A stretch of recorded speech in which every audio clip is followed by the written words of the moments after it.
মৃত্যুবরণ করতে বলেছে। আল্লাহ বলেন ইয়া আইয়ুহাল্লাযীনা আমানু তাকুল্লাহা হাক্কা তুকাতিহি ওয়া লা তামুতুন্না ইল্লা ওয়া আনতুম মুসলিমুন। ও ঈমানদার ব্যক্তিরা, তোমরা আল্লাহ রাব্বুল আলামিনকে যথাযথভাবে ভয় করো এবং খাঁটি মুমিন মুসলমান না হয়ে মৃত্যুবরণ করো না। খাঁটি মুমিন মুসলমান হতে গেলে অবশ্যই কি লাগবে? আল্লাহ ভয় লাগবে। তাহার জন্য কি নাই? ছাড়। তাহলে তাকওয়া অর্জন করার আরেকটা গুরুত্বপূর্ণ মাধ্যম হলো রমজানের রোজা। রমজানের রোজাকে আল্লাহ রাব্বুল আলামিন তাকওয়া অর্জন করার একটা মাধ্যম বলেছেন। কারণ হলো আমরা যে রমজানের রোজা রাখি, একজন মানুষ, কৃষক মানুষ, এই প্রখর রৌদ্রে ক্ষেত খামারে কাজ করে, একজন রিক্সা চালক, একজন দিনমজুর মানুষ সারাদিন কষ্ট করে, কিন্তু সে রোজা রাখে। দুপুরবেলায় 3টা 4টা যখন বাজে তখন গলাটা পিপাসায় শুকিয়ে যায়, কিন্তু সে ইচ্ছে করলেই দরজা বন্ধ করে পানি পান করতে কি পারে না।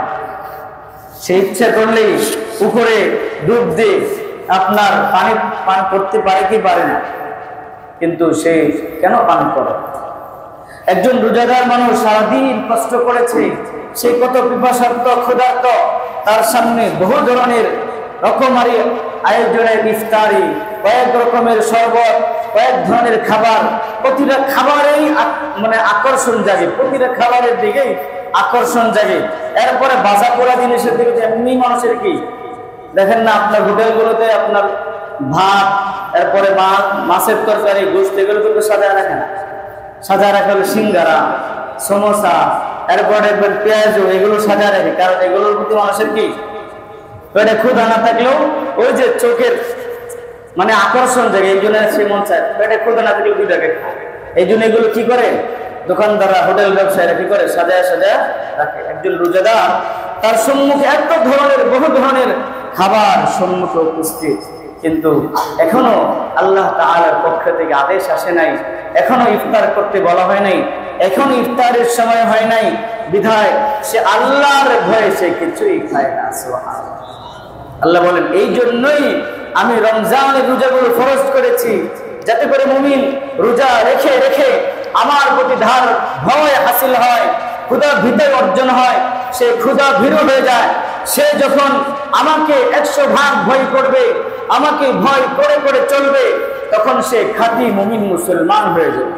আর আল্লাহ রাব্বুল আলামিন সেই খাঁটি মুমিন মুসলমান হয়েই মৃত্যুবরণ করতে বলেছে।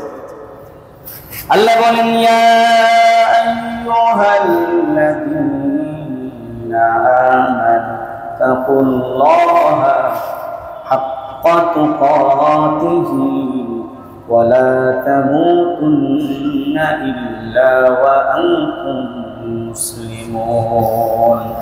ও ঈমানদার ব্যক্তিরা, তোমরা আল্লাহ রাব্বুল আলামিনকে যথাযথভাবে ভয় করো এবং খাঁটি মুমিন মুসলমান না হয়ে মৃত্যুবরণ করো না। খাঁটি মুমিন মুসলমান হতে গেলে অবশ্যই কি লাগবে? আল্লাহ ভয় লাগবে। খাঁটি মুমিন মুসলমান হতে গেলে অবশ্যই কি লাগবে? আল্লাহর ভয় লাগবে। আল্লাহর ভয় কি? ওয়া আম্মা মান খাফা মাকামা রাব্বিহি, সে সব সময় ভয় করে আমি যে আমার মতো করে চলি, যা কিছু করি না করি, এই কিছু নিয়ে কি আমি কাল কিয়ামতের ময়দানে আল্লাহ রাব্বুল আলামিনের সম্মুখে কিভাবে দাঁড়াবো, সেই ভয় করে সে অন্যায় অপরাধ থেকে বিরত থাকে, আল্লাহর হুকুম মতো চলাফেরা করে। আল্লাহ রাব্বুল আলামিন বলেন, যখন কোন মুমিন, কোন মুসলমান, কোন ঈমানদার আমাকে যথাযথভাবে ভয় করে চলবে, সে খাঁটি মুমিন মুসলমান হয়ে যাবে। সুবহানাল্লাহ। আর জান্নাত সরাসরি মৃত্যুবরণ করার পরে, হিসাব নিকাশের পরে জান্নাতে প্রবেশ করবে একমাত্র খাঁটি মুমিন মুসলমান। যদি গরমিল থাকে, যদি সমস্যা থাকে,